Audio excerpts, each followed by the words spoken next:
रामराम मंडळी, महाराष्ट्र राज्य माध्यमिक व उच्च माध्यमिक शिक्षण मंडळाने घेतलेल्या 12वीच्या परीक्षेचा निकाल आज जाहीर झाला आहे। मागील वर्षापेक्षा यंदा कमी निकाल लागला आहे। तसेच यंदाच्या निकालात 100% कोणालाही मिळवता आलेले नाहीत। मे महिन्याच्या पहिल्या आठवड्यात 12वीचा निकाल जाहीर होण्याची मंडळाच्या इतिहासाची ही पहिलीच वेळ आहे। यंदा मंडळाने 12वीच्या परीक्षाही लवकर घेतल्या होत्या। 12वीत 100 पैकी 100 गुण मिळवणारा एकही विद्यार्थी नाहीये, परंतु 100% निकाल लागलेली अनेक महाविद्यालये आहेत।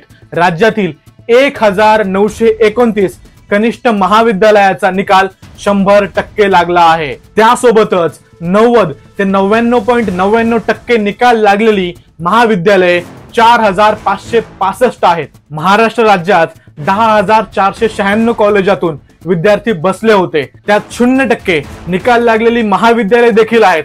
38 महाविद्यालयांचा निकाल 0% लागला आहे। फेब्रुवारी मार्च 2024 चा निकाल 93.37% इतका होता आणि फेब्रुवारी मार्च 2025 चा निकाल 91.88% लागला आहे। निकालाचा टक्का 1.49% कमी झालेला आहे। यंदा 20,943 विद्यार्थ्यांना स्पोर्ट्स आणि स्काउट्स गाईडचे गुण मिळाले आहेत। यंदा तृतीयपंथी 18 विद्यार्थी देखील बसले होते। राज्यातील एकूण विभागीय मंडळातून एकूण 14,27,085 विद्यार्थ्यांनी नोंद केली। यापैकी 13,02,873 विद्यार्थी उत्तीर्ण झाले आहेत। लातूर पॅटर्न म्हणजे काही विद्यार्थी चांगले मार्क्स मिळवतात, याचा अर्थ असा नाही की सर्वच विद्यार्थी चांगले मार्क्स मिळवतात। त्यांची गुणवत्ता चांगली असू शकते, पण त्यांचा निकाल राज्यात सर्वात कमी सगळ्यात शेवटचा लागला आहे। कोकण विभागाचा निकाल 96.74% लागला असून हा राज्यभरामध्ये सर्वाधिक आहे। तर सर्वात कमी निकाल लागलाय लातूर विभागाचा 89.46% हा लातूरचा निकाल लागलाय। सर्व विभागीय मंडळातून नियमित मुलींची उत्तीर्णतेची टक्केवारी 94.58% असून मुलांच्या उत्तीर्णतेची टक्केवारी 89.51% एवढी आहे। म्हणजेच मुलींची उत्तीर्णतेची टक्केवारी मुलांपेक्षा 5.07% जास्त आहे। कोणत्या विभागात किती टक्का निकाल लागला आहे हे देखील पहा। या स्क्रीनशॉट मध्ये तुम्हाला विभागावाईज टक्केवारी दिसून येईल आणि कोणत्या शाखेचा किती टक्के निकाल लागला आहे हे देखील तुम्ही या स्क्रीनशॉट मध्ये तुमच्या स्क्रीनवरती पाहू शकता। या परीक्षेस राज्यातील 9 विभागीय मंडळामधून सर्व शाखांमधून एकूण 7,310 दिव्यांग विद्यार्थ्यांनी नोंदणी केली होती। त्यापैकी 7,258 दिव्यांग विद्यार्थी परीक्षेस प्रविष्ट झाले। त्यापैकी 6,705 दिव्यांग विद्यार्थी उत्तीर्ण देखील झाले आहेत।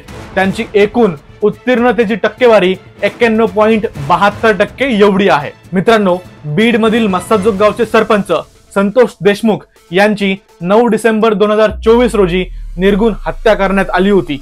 या हत्येनंतर संपूर्ण महाराष्ट्र हळहळला। हत्येनंतर तपासासाठी आंदोलन, घरात लहान भाऊ, रडणारी आई, लढणारा काका असं सगळं चित्र असताना देखील संतोष देशमुख यांची लेक वैभवी देशमुखने 12वीला चांगला अभ्यास करत घवघवीत यश मिळवलं आहे।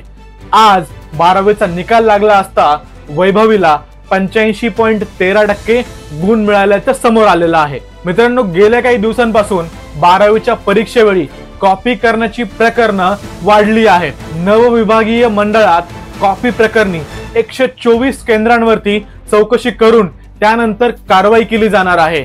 त्यात पुण्यातली 45, नागपुरातली 33, छत्रपती संभाजीनगर मधली 214, मुंबईतील 9, कोल्हापुरातील 7, अमरावतीतील 17 आणि नाशकातील 12 आणि लातूरातील 37 अशा एकूण 374 कॉपी झाल्याचे प्रकार उघडकीस आले आहेत। 12वीची परीक्षा ज्या परीक्षा केंद्रावरती पार पडली त्या एकूण 3,373 परीक्षा केंद्रांपैकी 124 परीक्षा केंद्रांची चौकशी होणार आहे। या परीक्षा केंद्रावरती गैरप्रकार झाल्याचं आढळल्यामुळे या केंद्राची चौकशी केली जाणार आहे।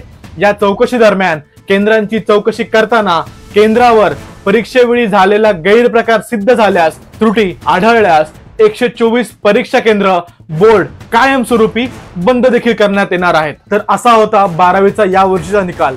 सर्व 12वी मध्ये उत्तीर्ण झालेल्या विद्यार्थ्यांचं बोल मराठी या चॅनल कडून अभिनंदन आणि त्यांच्या पुढील अभ्यासासाठी पुढील शिक्षणासाठी खूप खूप अभिनंदन। आणि ज्या विद्यार्थ्यांना 12वीच्या परीक्षेमध्ये यश मिळालेलं नाहीये अशाही विद्यार्थ्यांना मी आवाहन करतो की 12वी म्हणजे काही शेवट नाहीये, परत पुढच्या वर्षी नवीन जोमानं अभ्यासाला लागा, तयारी करा आणि सोबतच काही कौशल्य आणि स्किल डेव्हलपमेंट वरती देखील भर द्या। तुमच्या घरामध्ये कोणी 12वीची परीक्षा दिली होती का?